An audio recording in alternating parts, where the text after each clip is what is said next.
Hello friends, मेरा नाम है उत्कर्ष श्रीवास्तव और दोस्तों मैं आप सभी लोगों का बहुत बहुत स्वागत करता हूं। दोस्तों अभी एक बहुत ही भयंकर न्यूज़ निकल के आ रही है कि हिजबुल्लाह ने मचाया मौत का तांडव, इजराइल पर दागे ताबड़तोड़ रॉकेट। दोस्तों एक तो वो लोग जब से उन लोगों ने वहाँ पे अपना स्थापन लिया है, जब से वो लोग वहाँ, तब से उन लोगों को युद्ध का ही वो लोग सामना कर रहे हैं। कहीं कभी पूरे 6 के 6 देश मिल करके उसके ऊपर हमला कर देते हैं, कहीं कोई प्रॉब्लम कहीं कोई प्रॉब्लम। अभी देखिए हिजबुल्लाह ने काफ़ी परेशान कर दिया इजराइल को। तो फ्रेंड्स देखते हैं, पहले पूरी न्यूज़ देख लेते हैं, उसके बाद किसी भी निष्कर्ष पे पहुंचेंगे। पहले न्यूज़ देख लेते हैं, फिर अपना पॉइंट ऑफ व्यू रखेंगे। बिना किसी भी देरी के दोस्तों वीडियो शुरू करते हैं। दोस्तों बीते दिनों इजराइल ने लेबनान के अंदर एक एयर स्ट्राइक को अंजाम दिया जिसमें हिजबुल्लाह के एक प्रमुख कमांडर की जान चली गई। इसको लेकर ईरान काफी ज्यादा गुस्साया हुआ था और हिजबुल्लाह के अंदर भी इजराइल से इसका जोरदार बदला लेने की आवाजें जोर पकड़ रही थीं। इसके लिए ईरान ने पहले तो हिजबुल्लाह को अपने कुछ खतरनाक कत्यूसा रॉकेट्स और शाहिद कॉम्बैट ड्रोन्स भारी मात्रा में सप्लाई कर दिए और फिर अपनी तरफ से इंटेलिजेंस मुहैया करवाई, जिसके दम पर हिजबुल्लाह ने इजरायली फौज के एक प्रमुख ठिकाने पर ताबड़तोड़ हमलों को अंजाम दे डाला।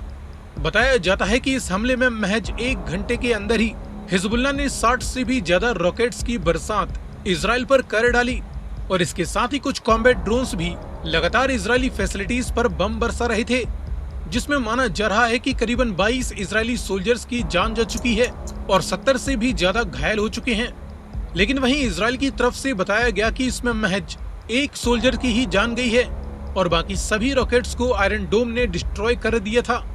अब इसमें कौन सच कह रहा है और कौन झूठ, इसका तो पता नहीं, लेकिन एक बात तो क्लियर है कि लगभग 1 साल से चल रही इस जंग में अब तक इजराइल हमास को मिटाने में और अपने बंधकों को छुड़वाने में कामयाब नहीं हो पाया है और इस जंग में अब तक इजरायली फौज के कई सोल्जर्स की जान जा चुकी है। इनके काफी सारे बैटल टैंक्स तबाह हो चुके हैं। इनके पास मौजूद रॉकेट्स का भंडार भी तेजी से खत्म होता जा रहा है।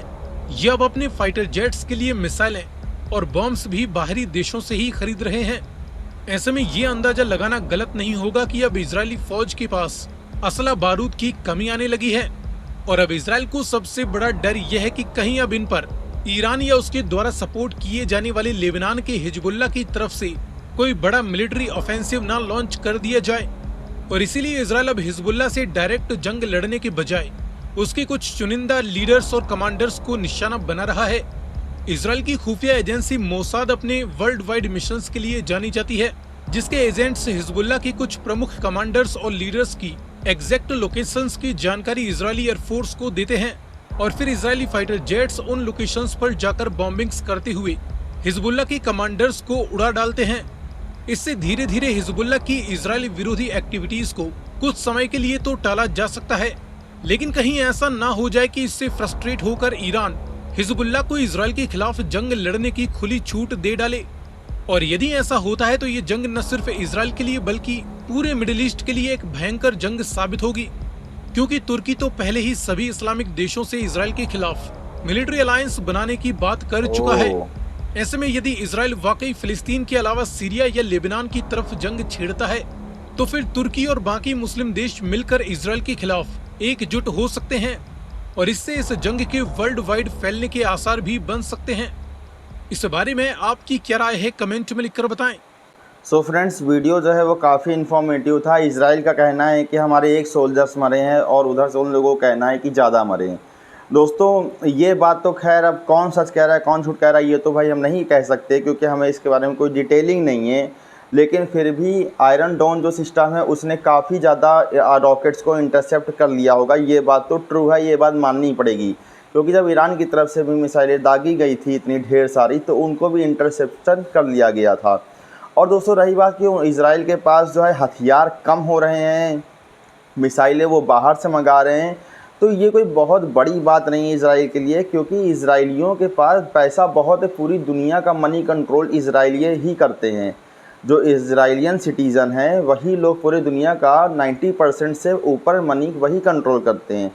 तो उन लोगों के पास तो पैसे का कोई कमी है ही नहीं। तो जब पैसे का ही कमी नहीं है तो वो मिसाइल बाहर से ख़रीदें चाहे खुद बना लें, क्या प्रॉब्लम है। और रही बात इजराइल की सिक्योरिटी पर, कि हिजबुल्लाह उसके ऊपर अटैक कर देगा या ईरान अपना फुल फ्लेजेड वार अगर इजराइल के ख़िलाफ़ छेड़ देता है तो उससे क्या। तो अगर ऐसी कोई नौबत आएगी तो जो इजराइल की जो इंटेलिजेंस है, जो मोसाद है कि पूरी दुनिया में प्रख्यात है अपने कामों के लिए, तो उसको कहीं ना कहीं से कोई ना कोई क्लू तो मिल ही जाएगा कि ऐसा कुछ न्यूज़ आने वाला है कुछ दिनों में, तो वो उसका कोई ना कोई उपाय निकाल लेगा। ये तो फ्रेंड्स बात बताने वाली है ही नहीं, ना कहने वाली है, ये आप भी जानते मैं भी जानता हूँ कि इजराइल फिर ये सब जानने के बाद क्या करेगा। और ये वाली बात सुन के दोस्तों काफ़ी ज़्यादा शौक लगा कि इजराइल 1 साल से पूरी जंग में उलझा हुआ है, उसके कितने ज़्यादा टैंक्स तबाह हो गए हैं, कितने सोल्जर्स लोग जो है मारे गए हैं, लेकिन उसके बाद भी वो अपने इजराइलियन जो सिटीजन्स हैं उनको नहीं बचा पाया, उनका रेस्क्यू नहीं कर पाया है। तो आप इस माइंड सेट का आप अंदाज़ा लगाइए जो पैलेस्टीन के लोग हैं, उन लोगों ने किस तरीके से उन सिटीजन्स को कैद करके रखा होगा कि इजराइल जैसा जो पूरी दुनिया में जिसकी इंटेलिजेंस मानी जाती है, जिसके पास फुल मिलिट्री पावर है, जिसके पास अमेरिका जैसे देश के एडवांस से एडवांस वेपन्स मौजूद हैं, एडवांस से एडवांस टेक्नोलॉजी दुनिया की मौजूद है, वो लोग नहीं ढूंढ पा रहे हैं। तो आप एक माइंडसेट का अंदाज़ा लगाइए। मैं अभी न्यूज़ देख रहा था कि करीब ज़मीन से 20 मीटर नीचे सुरंग खोद के वहाँ रखा गया था। तो इजरायली जो सोल्जर्स हैं वही लोग वीडियो बना रहे थे कि इतना नीचे जहाँ ऑक्सीजन भी बहुत मुश्किल से पहुँचे, लोग सफोकेट होने लगे वहाँ पर। तो फ्रेंड्स यही है कि उन लोगों को ट्रांसफ़र कर दिया जाता है, और ऐसा तो हो ही नहीं सकता है कि अगर कहीं ये सब सुरंग वगैरह बन रही है तो लोकल सिटीजन्स को ना पता चले। तो पैलेस्टीन के लोग जो है वो इनोसेंट नहीं है, लेकिन हाँ फिर भी अगर उन लोगों ने किसी को कैद करके रखा है तो उनको छोड़ दें, नहीं तो इजरायली जो है वो बिल्कुल भी बख्शने वाले नहीं हैं किसी को भी। ये इजराइल का रिकॉर्ड रहा है कि इजराइल ने कभी भी किसी को भी नहीं बख्शा है, घर में घुस घुस के मारा है, चाहे वो 1 साल बाद मारे 10 साल बाद मारे, लेकिन घर में घुस के मारा ज़रूर है। फ्रेंड्स बाकी आप इसके बारे में क्या सोचते हैं, मैंने अपना पॉइंट ऑफ व्यू रख दिया है। अगर आपके भी कोई पॉइंट ऑफ व्यू हैं तो उसे कमेंट बॉक्स आप ही के लिए है, उसमें आप ज़रूर आके अपनी बात कहिए। मैं सही कह रहा हूँ तो बताइए, नहीं अगर सही कह रहा हूँ आपको कोई दूसरा आपको लग रहा है कि नहीं ऐसा नहीं ऐसा है, तो वो भी ज़रूर बताइएगा, ताकि दोस्तों मुझे भी मालूम पड़ सके कि आप लोग क्या सोचते हैं। सो फ्रेंड्स चलते हैं, आज का वीडियो काफ़ी ज़्यादा इन्फॉर्मेटिव था और आशा करूँगा कि जल्दी जल्दी युद्ध ख़त्म हो जाए, दोनों लोगों के बीच में सेटलमेंट हो जाए कि भाई मैं इतने में रहूँगा तुम उतने में रहोगे। सो फ्रेंड्स चलते हैं, जल्दी मिलेंगे आपसे नेक्स्ट वीडियो में, तब तक के लिए दोस्तों गुड बाय, अपना ख्याल रखिएगा।